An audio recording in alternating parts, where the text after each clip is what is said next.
Media நண்பர்கள் எல்லாருக்கும் என்னோட தாழ்மையான வணக்கங்கள். இந்த படம் இவ்வளோ வெற்றி அடைஞ்சிருக்குன்னா எல்லா டைரக்டர் சொல்கிற மாதிரி தான், அதுக்கு நீங்கள் மட்டும்தான் காரணம். அது உண்மையும் கூட.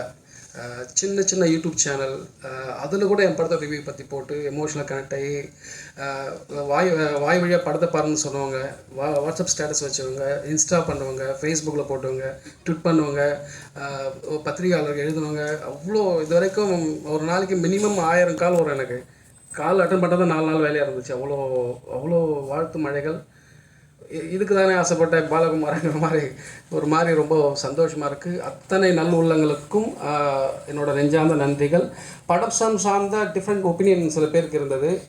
அவங்களோட ஒப்பீனியனும் நான் மதிக்கிறேன். அதில் அவங்க சொன்ன கரெக்ஷன்ஸ் எனக்கு சரின்னு பட்டதை நான் எடுத்துக்கிறேன். ஏன்னா சில பேருக்கு நான் படிக்கும்போது டிஃப்ரெண்ட் ஒப்பீனியன் இருந்தது. அந்த ஒப்பீனியன் மேலே நான் மரியாதை செலுத்துகிறேன், ரெஸ்பெக்ட் தம்.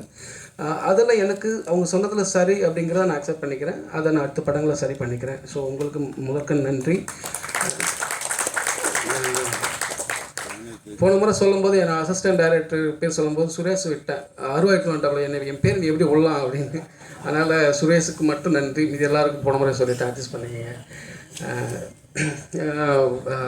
என்னோட சேதண்ணா, ஆர்டிஸ்ட் சைடு சேதண்ணா, அனுராக் சார், நட்டி சார், தாஸ் அண்ணன், மம்தா மேம், அபிராம் மேம், சிங்கப்புலி அண்ணன் சொல்லவே மாட்டேங்க, பார்த்தாலும் போகிற போக்கில் சொல்லிட்டு போயிடுவேன், கெஸ்ட் பண்ணிடுவாங்கன்னு சொல்லிட்டு. சிங்கப்புலி அண்ணன், கல்கி, சாச்சனா, லிசி ஆண்டனி, மணிகண்டன், எல்லாருக்கும் என்னோட இன்னும் ஏதோ 1-2 விட்டு அந்த மன்னிச்சுக்கோங்க.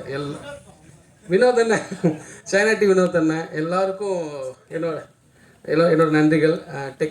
டெக்னீஷியன் டீம், பிலோ, TKP, Aju, art director Selvakumar sir, முக்கியமாக எங்கள் இபி குமார் அண்ணன், எல்லாருக்கும், இன்னும் டிசைன் பண்ணவர் Raja Krishnan, Thandora designer, sound side பண்ண ஒலி, சிஜி பண்ண ப்ரெசன்ட் பிக்சல், பேர் என்ன மகத்து விஜய் பிக்சல் லைட், சாரி, இன்னும் இருக்கிற எல்லா டெக்னீஷியன் டீமுக்கும் என்னோட நெஞ்சார்ந்த நன்றிகள்.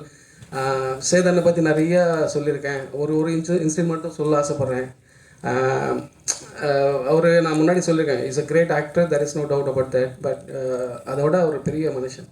ஒரு நாள் ஷூட் பண்ணிகிட்டு இருக்கும்போது யதார்த்தமாக ஷூட் பண்ணியிருந்தா ஒருத்தன் பொம்மை கடை மாதிரி வச்சுருந்தான் தள்ளு வண்டியில்.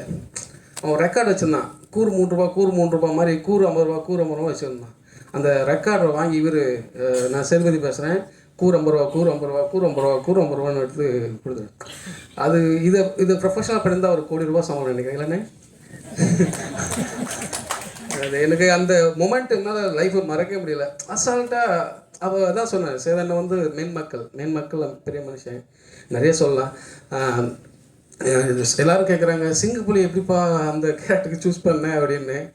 நான் ஒரு இன்சிடென்ட் சொல்ல ஆசைப்பட்டேன். அங்கே தான் அவரை நான் சூஸ் பண்ண ஆசைப்பட்டேன். தொப்பின்னு ஒரு ஆடியோ லான்ச்சு, தொப்பின்ற ஒரு படத்தோட ஆடியோ லான்ச்சு.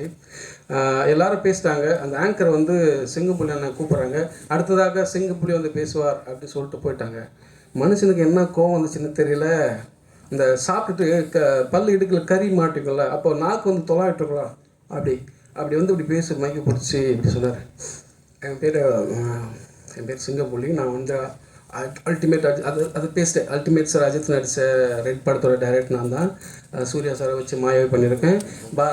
பாலா சார் படங்களை இவ்வளோ பண்ணியிருக்கேன். அவரோட ஹிஸ்ட்ரி ஃபுல்லாக லென்த்தாக சொல்லிவிட்டு என்னை வந்து போகிற போக்கில் சிங்கப்புலி வந்து பேசுவார் அப்படின்னு. ஒருத்தர் மனுஷன் அத்தனை கோவத்தை அடிக்கிட்டு அப்படின்னு பேசினா அந்த ஆட்டிடியூட் இருக்குல்ல, இட்ஸ் அ ஃபினாமினல்.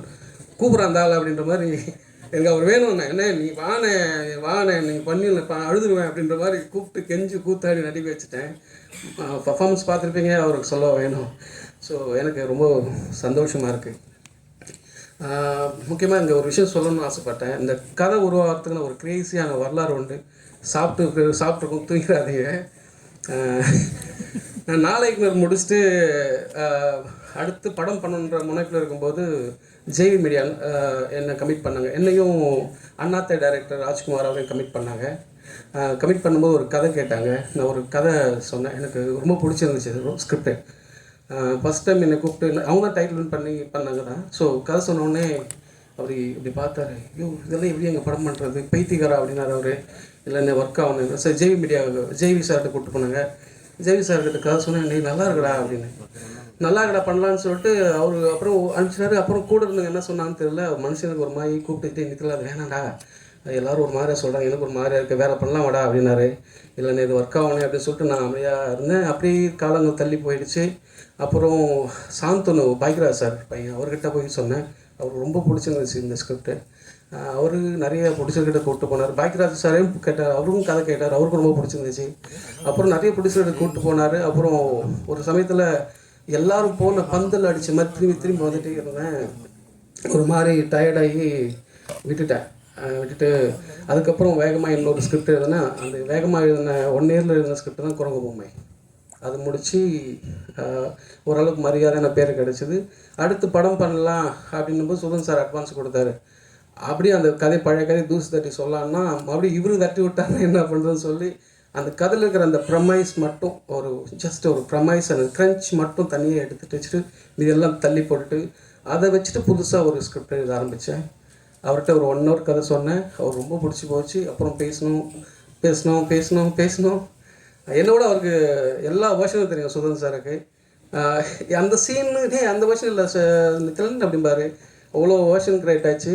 அவர் சொல்லுவார், இவனுக்கு டைம் மட்டும் கொடுக்காதீங்க, டைம் கொடுத்தா எழுதிட்டே இருப்பான். ஸோ நீ இப்போ எழுதிட்டு இருக்கல, இதே லாஸ்ட் வருஷம் முடிச்சுப்போம், நீ விட்டா இன்னும் எழுதிட்டு இருப்பேன், ஷூட் போயிடலாம்னு சொல்லி போயிட்டோம்.